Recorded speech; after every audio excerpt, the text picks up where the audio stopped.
Oke, langsung aja kita bahas ya. Kali ini, kita bakal bedah satu perspektif teologis soal konseling yang, wah, ini bakal mengubah total cara kita melihat lingkungan kita. Bahkan, definisi lingkungan itu sendiri bakal kita bongkar. Anda pernah nggak sih merasa kayak nggak nyambung sama dunia di sekitar? Rasanya asing kayak kita nggak pas aja gitu. Nah, menurut sumber yang kita bahas ini, perasaan itu sebetulnya bukan cuma masalah pribadi loh, tapi itu adalah gejala dari hidup di tempat yang disebut lingkungan yang memusuhi. Nah, kutipan ini dia, inti masalahnya menurut si penulis. Jadi, perasaan asing itu katanya adalah kondisi normal buat orang yang tidak paham realitas mereka yang sebenarnya. Oke, terus gimana dong cara dunia sekuler mencoba memperbaiki ini? Oke, kita masuk ke solusi sekuler. Jadi menurut penulis, psikologi sekuler itu punya asumsi dasar begini. Dunia ini netral. Nggak baik, nggak jahat, ya datar aja. Konsekuensinya apa? Ya kalau ada yang salah, berarti masalahnya ada di kita.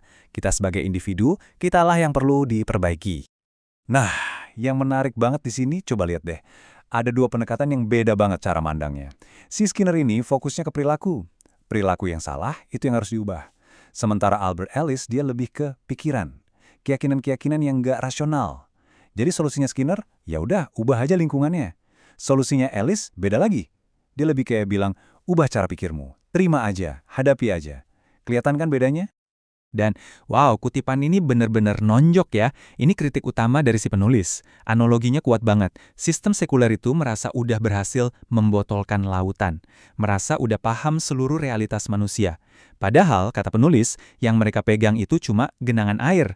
Cuma setetes kecil. Mereka sama sekali nggak melihat gambaran besarnya. Nah, disinilah ceritanya berbalik. Penulisnya ngasih argumen tandingan yang super fundamental. Dia nanya, gimana kalau lingkungan kita itu sebetulnya bukan dunia yang netral dan acak?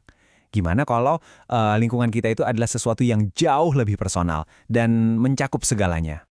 Dan fondasi dari semua pemikiran ini ternyata datang dari teks kuno, dari Mazmur 139. Intinya gini, teks ini menggambarkan sebuah realitas yang total banget dan personal. Sebuah realitas di mana kita nggak bisa lari atau sembunyi kemanapun. Yuk kita lihat beberapa poin kuncinya.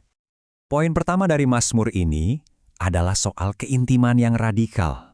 Ini bukan soal kekuatan yang jauh, yang abstrak ya, tapi ini soal pribadi yang kenal kita luar dalam.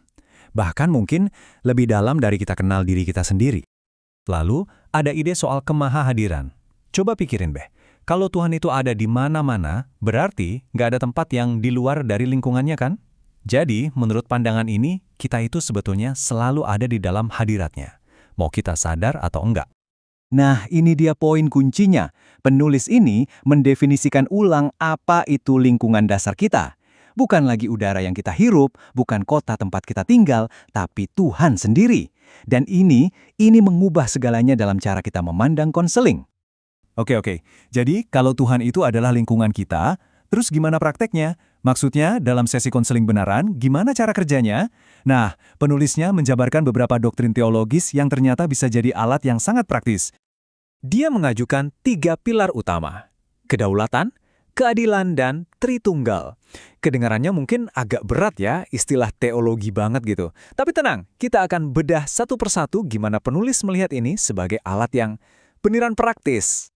Pertama, kedaulatan. Ini intinya apa? Intinya adalah nggak ada yang namanya kebetulan. Coba bayangin deh, hidup kita itu bukan sekedar rentetan kejadian acak, tapi lebih kayak sebuah cerita yang ditulis oleh penulis yang ahli.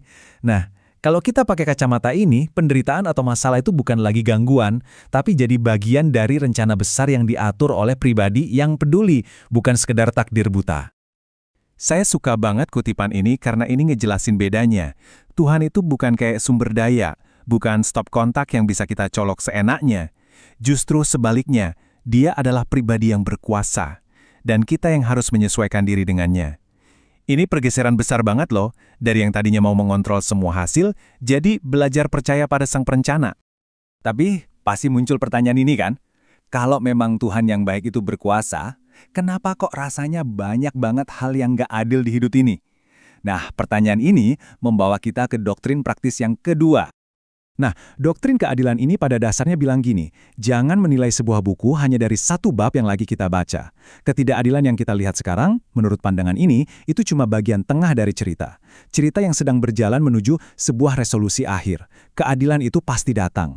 Jadi pesannya adalah, hati-hati jangan sampai kita menyalahkan sang penulis cuma karena kita nggak suka sama plot twist di tengah-tengah cerita. Yang terakhir, Tritunggal. Mungkin kedengarannya paling abstrak ya, tapi buat konseling ini relevan banget. Konsep ini menjawab dua kebutuhan dasar kita sebagai manusia. Satu, kita butuh Tuhan yang maha besar, yang cukup kuat buat menyelesaikan masalah-masalah kita yang pelik. Tapi di sisi lain, kita juga butuh Tuhan yang dekat, yang personal, yang bisa ngerti penderitaan kita. Nah, Tritunggal ini menyeimbangkan keduanya. Dan kutipan ini benar-benar menggarisbawahi sisi personalnya loh itu. Melalui pribadi Kristus, Tuhan jadi bisa nyambung sama kita. Dia bukan cuma memerintah dari atas sana, tapi dia pernah mengalami langsung gimana rasanya jadi manusia yang lemah. Dan ini yang ngasih harapan dan pemahaman yang nyata buat orang-orang yang sedang menderita. Oke, setelah kita menjelajahi dua dunia ini, pandangan sekuler dan pandangan teologis, sekarang yuk kita taruh keduanya sebelahan. Biar kita bisa lihat dengan jelas apa sih perbedaan paling mendasar di antara keduanya. Dan inilah intinya, pilihannya jadi jelas.